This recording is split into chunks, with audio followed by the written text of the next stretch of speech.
మీ మోకాల నొప్పులకు ఎటువంటి సర్జరీ లేకుండా ఎపియాన్ పెయిన్ క్లినిక్ అందిస్తున్న అత్యాధునిక చికిత్స.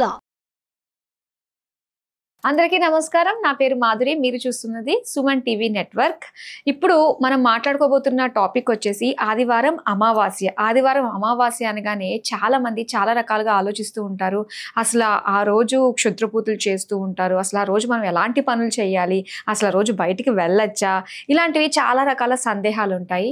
అసలు మనందరం కూడా ప్రతి ఒక్కరూ ఆదివారం అమావాస్య వచ్చినప్పుడు ఏం చేయాలి, ఎలాంటి నియమాలు పాటించాలి, అసలు ఎలాంటి పనులు మనం చేస్తే మంచిది అన్న విషయాలు మనకు తెలియచేయడానికి మనతో పాటు ఉన్నారు ప్రముఖ జ్యోతిష్య పండితులు బ్రహ్మశ్రీ తిరుపతి మూర్తి అవధాని గారు. నమస్కారం గురువు గారు.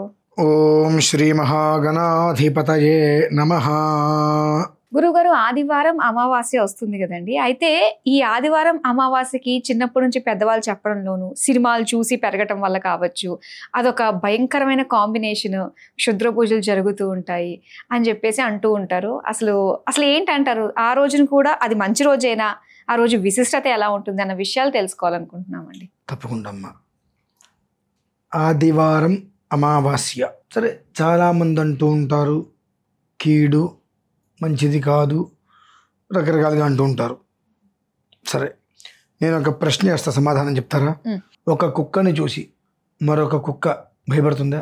లేదు. ఒక పులిని చూసి మరొక పులి భయపడదు. సింహాన్ని చూసి మరొక సింహం లేదు. ఒక ఏనుగుని చూసి మరొక ఏనుగు, ఒక దోమని చూసి మరొక దోమ లేదు. ఒక చీమని చూసి మరొక చీమ భయపడవు అవి. కానీ ఒక మనిషిని చూసి మాత్రం మరొక మనిషి భయపడతారు. సో అంటే కీడు అయినా ఏదైనా ఉన్నది కేవలం మన దగ్గరే, మన ఆలోచన, మన మైండ్ సెట్. దాన్ని అనుసరించే ప్రమాదములు అనేటువంటివి ఉన్నాయి.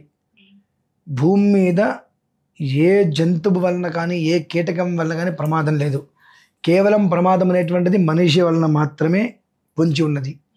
అటువంటి మనిషి వచ్చి అమావాస్య కీడు అని చెబుతుంటే మనం ఎలా నమ్ముతామండి? అమావాస్యకి కీడు అనేటువంటి కాదు. సంవత్సరం మొత్తంలో ఒక 2 లేక 3 అమావాస్యలు యోగకరణాలతో వస్తాయి. అసలు యోగకరణం అంటే ఏమిటి, అమావాస్యకి యోగకరణానికి ఏమిటి సంబంధాలు మనం చూసుకోవాలి. ఆదివారం వచ్చింది, శనివారం వచ్చింది, మంగళవారం వచ్చింది, వస్తుంది, మార్చగలవా? లేదు. వచ్చిన దాన్ని నీకు కావాల్సినట్టు నువ్వు మార్చుకో. వచ్చింది చండాలమైందని చెప్పడం దేనికి? అసలు మనలో లేని చండాలం తిథిలో ఉందా, వారంలో ఉందా, నక్షత్రంలో ఉందా, యోగంలో ఉందా, కర్ణంలో ఉందా? ఎక్కడుంది? ఎక్కడ లేదు కదండి. మరి ఎక్కడుందా చండాలం అంతా?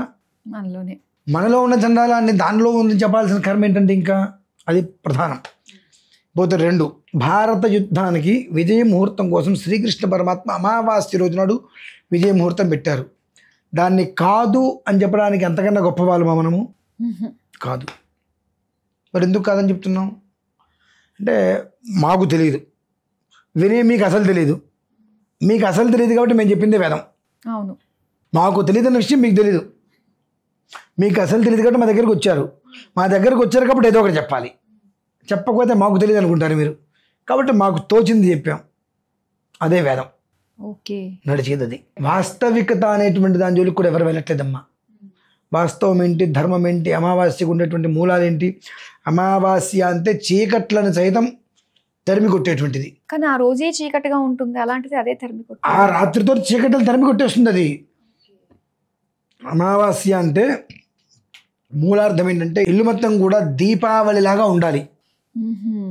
దీపకాంతులతో ఇల్లు మొత్తం నిండి ఉండాలి. స్వర్ణకాంతి వస్తుంది అప్పుడు.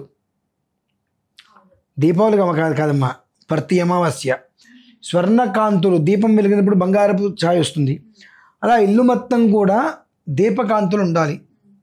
ఆ నగరం మొత్తం ఉంటే మొత్తం అదంటే స్వర్ణకాంతిమయం అవుతుంది. స్వర్ణకాంతి అంటే అంత పవిత్రమైనది ఇంకొకటి ఉండదు. అటువంటి రోజు అమావాస్య. దాన్ని మనం క్షుద్రానికని నిర్ణయించుకున్నాం. అదే నిర్ణయించాల.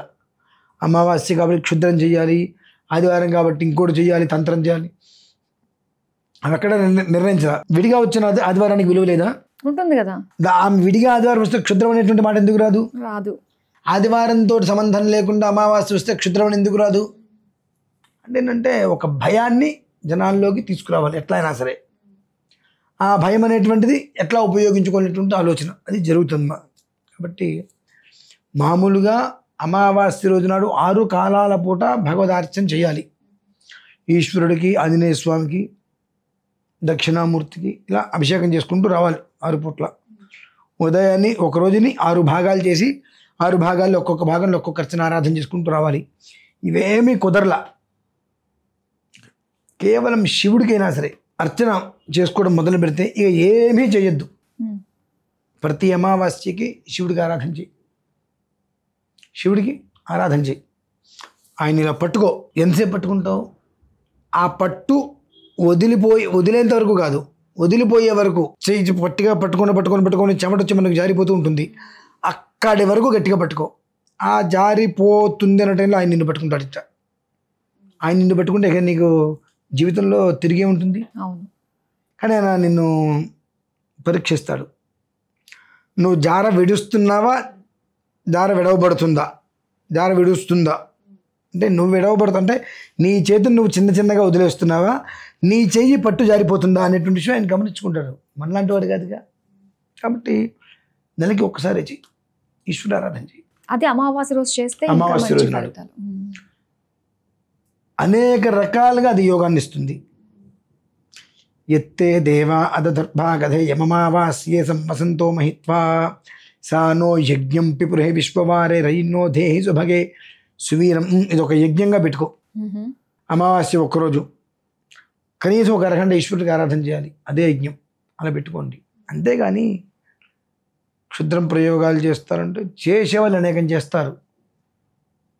ఆదివారాన్ని నువ్వు ఎప్పుడైతే మంచిది కాదు, అమావాస్యతో కలిసి వచ్చింది కాబట్టి క్షుద్రానికి ప్రయోగానికి అది ఉపయోగిస్తారు, ఆ రోజు మంచిది కాదు, రోడ్డు మీదకి వెళ్ళకూడదు అనేటువంటిది ఒక భయం నీ మనసులో ఎప్పుడైతే నాటుతుందో, ఏ నిమ్మకాయ దొక్కిన అదే భయం వస్తుందిగా. ఇంకా అమావాస్య దాటిన తర్వాత ఎట్లా వెళ్తుంటే గుమ్మడికాయ నిమ్మకాయ వెక్కిన కాలు తగులుతుంది, సగం చచ్చిపోతాం మనం అప్పుడే.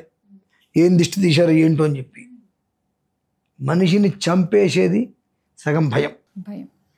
ఆ భయాన్ని వదిలేస్తే అన్నీ మనం తీసుకొచ్చమ్మా, ఇబ్బంది లేదు. అంటే పూజలకి శివుడికి సంబంధించి మనము చేసే పూజా విధానాలకి వీటన్నిటికీ కూడా మనకి అమావాస్య మంచిది.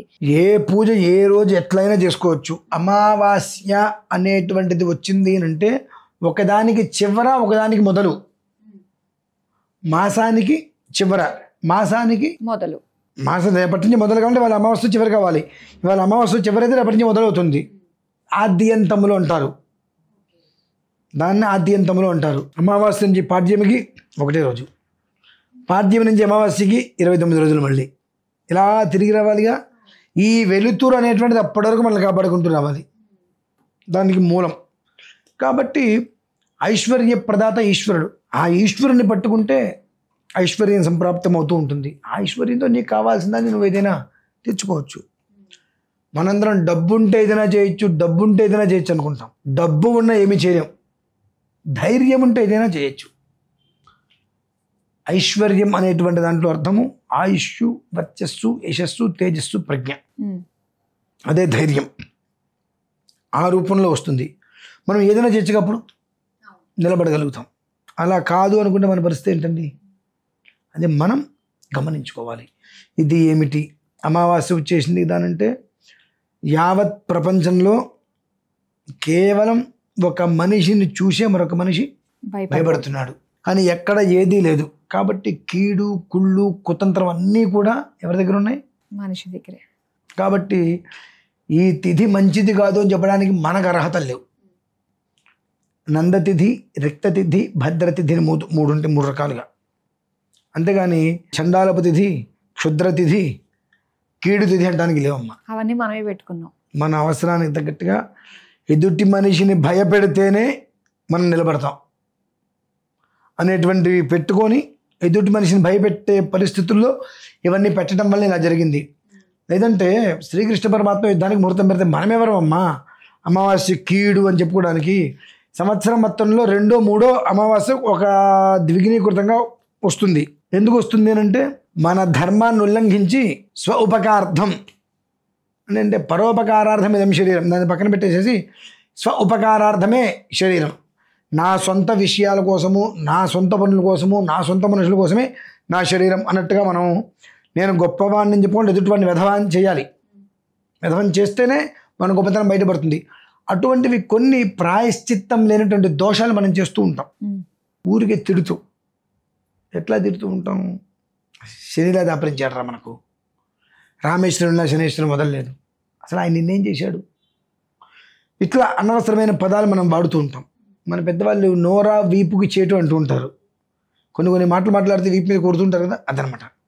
ఇటువంటి కొన్ని అనవసరమైన పదాలు వాడటం వల్ల ఏమవుతుంది, మనిషికి నానా రకాల ఇబ్బందులు అనేటువంటి అనుభవించక మనిషి తప్పదు. అటువంటిది వాడు ఒక్కడు చేసిన మనకి కుటుంబం మొత్తం రోడ్డు మీద పడకూడదు. కాబట్టి సంవత్సరం మొత్తంలో ఒక 2-3 అమావాస్యలు కొన్ని రకాలైనటువంటి విధానంతో అనుసంధానంతో వస్తాయి. కాబట్టి ఆ రోజు నాడు కొన్ని ప్రాయశ్చిత్తాలు చేసుకుంటే అది కుటుంబానికి అందకుండా అదేదో ఆ కర్మ మన ఒక్కరిని అనుభవించి బయటపడతాం. అంతేగాని ఏ అమావాస్య కీడు కాదు, ఏ అమావాస్య చండాలవంతకన్నా కాదు.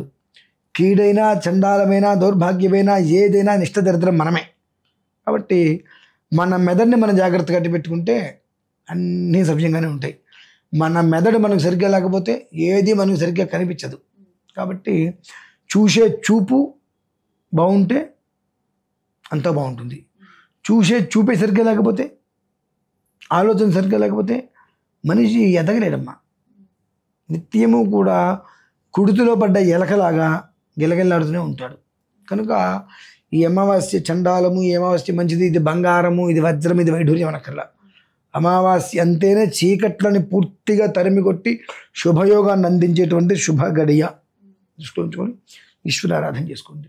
ఏ రకంగా అయినా చేసుకోండి ఈశ్వరారాధన. అంటే పలానా తిథులు ఈ వారాలతో కలిసి వచ్చినప్పుడు ఇలాంటిది మనం చేసుకుంటే మనకి ఇంకా రెట్టింపు అవుతుంది అన్నవి కొన్ని ఉంటాయి కదండి. సో అలాంటిది ఆదివారం అమావాస్యలో మనం చేసుకోదగినవి ఏమన్నా ఉన్నాయా అన్నట్టుగా నేను అదే చెప్తున్నానమ్మా. ఆదివారం ఎప్పుడు వస్తూనే ఉంటుంది. అమావాస్య కూడా ఆదివారం సంవత్సరానికి 5-6 వస్తూ ఉంటాయి. కాలగమనంలో చక్రగమనంలో తిరిగి వచ్చింది, అదంతే. దానికి వచ్చేటువంటి యోగ కరణాలు ఉంటాయి. ఆ యోగ కరణాలు బయటకు అన్ని చెప్పకూడదు. అవి ఆ యోగం ఇది, కరణం ఇది అని చెప్పకూడదు. కనుక ఈ వారంతో కూడి వచ్చిందని చెప్పడం. ఓకే. అంటే ఆ యోగ కరణాలు చెబితే ఒక్కొక్కసారి కొన్ని బయటికి చెప్పరాని ఉంటాయి. అందులో అవి వచ్చినప్పుడు చెబితే మనం భయపెడుతున్నారు అన్నట్టుగా మాట్లాడతారు. కాబట్టి ఆ యోగ కరణాలు చెప్పకుండా దీంతో వచ్చింది కాబట్టి ఈ పని చేసుకుని అంటాం. ఓకే, ఈ అమావాస్య ఆదివారం కీడు, ఈ మాటలు దేనికి అవసరం లేదు. అలాగా అమావాస్య ఆదివారం అత్యున్నతమైనటువంటి శుభయోగం. కీడు ఇవన్నీ చెప్పాల్సిన అవసరం లేదు కదా. నువ్వు చెప్పేది చెప్పు. వాళ్ళ జీవితంలో ఇంకేదైనా మార్పులు చేర్పులు కావాలంటే నీ దగ్గరకు వస్తారు, మాట్లాడతారు. అంతేగాని నువ్వేదో గొప్పగా చెప్పాలని చెప్పేది. కీడు ఇంత బ్రహ్మాండంగా వచ్చింది, భజగోవిందం వచ్చింది, క్షుద్రం చేశారు, తంత్రం చేశారంటే అమావాస్య రోజు నాడు క్షుద్రం చేస్తే మాత్రమే పనిచేస్తుందా? పౌర్ణమి రోజు నాడు క్షుద్ర ప్రయోగం చేసి అది ఎంతవరకు పనిచేస్తుందో చూపించమంటారా? అలాంటిది ఏమీ లేదు. తిథులతో సంబంధం ఏమీ లేదు. అది అధో పని ఎప్పుడు చేసినా అధో పని, అంతే. మంచి పని ఎప్పుడు చేసినా మంచి. కాబట్టి ఆ రోజు చేస్తేనే విశేషమైన దరిద్రం మనకు, అంటే విశేషమైనటువంటి దరిద్రమైన ఫలితం. అంటే క్షుద్ర ప్రయోగాలు చేస్తే దుర్మార్గులు, అంటే కొంతమంది దుర్మార్గులు ఏం చేస్తారంటే క్షుద్ర ప్రయోగాలు చేస్తుంటే ఎదుటి మనిషి నష్టపోవాలని చెప్పి అమావాస్య ఆదివారం రోజు నాడు చేస్తే మాత్రమే అవి వస్తాయి అనుకోవడం అవివేకం. కాకపోతే భగవంతుడికి చేసేటువంటి కొన్ని ఆరాధనలు, యోగకరణాలు కొన్ని కలిసి వచ్చి, ఇటువంటివి ఏదైనా కలిసి వచ్చినప్పుడు చేస్తే అతని జీవితంలో అబద్ధాలు, అప్రమాణాలు ఇవి చేసి కుటుంబాన్ని పోషించుకోవడానికి ఇంకోటి కొన్ని ప్రయోగాలు చేస్తారు కదా, అటువంటి పాపాల నుంచి బయటపడతాడు వాడు. ఆ తర్వాత నుంచి మంచిగా ఉంటే జీవితం బాగుంటుంది. దానికోసం ఇవి ఒకటి ముగింపు, ఒకటి ప్రారంభం. ఆయన ఈరోజు నువ్వు ఈశ్వరారాధన చేసుకో, ఈ రోజైనా సరే మొత్తం నీకు ముగిసిపోతుంది ఇబ్బందులు. రేపంచి తెల్లవారుదాడు సూర్యుడు ఉదయించినట్టుగా నీ జీవితం బాగుంటుంది. మళ్ళీ అమావాస్యకి మళ్ళీ ఇదే, అంతేనా, అంతకు మించి పెద్దగా ఏం లేదు. చాలా క్లియర్గా చెప్పారండి. మెయిన్ ఏంటంటే ప్రతి ఒక్క అమావాస్యకి కూడా మన ఇల్లు స్వర్ణమయంగా మనం మార్చుకోవాలి దీపకాంతులతో అన్నట్టు. అంతే. చాలా చక్కగా వివరించినందుకు ధన్యవాదాలండి.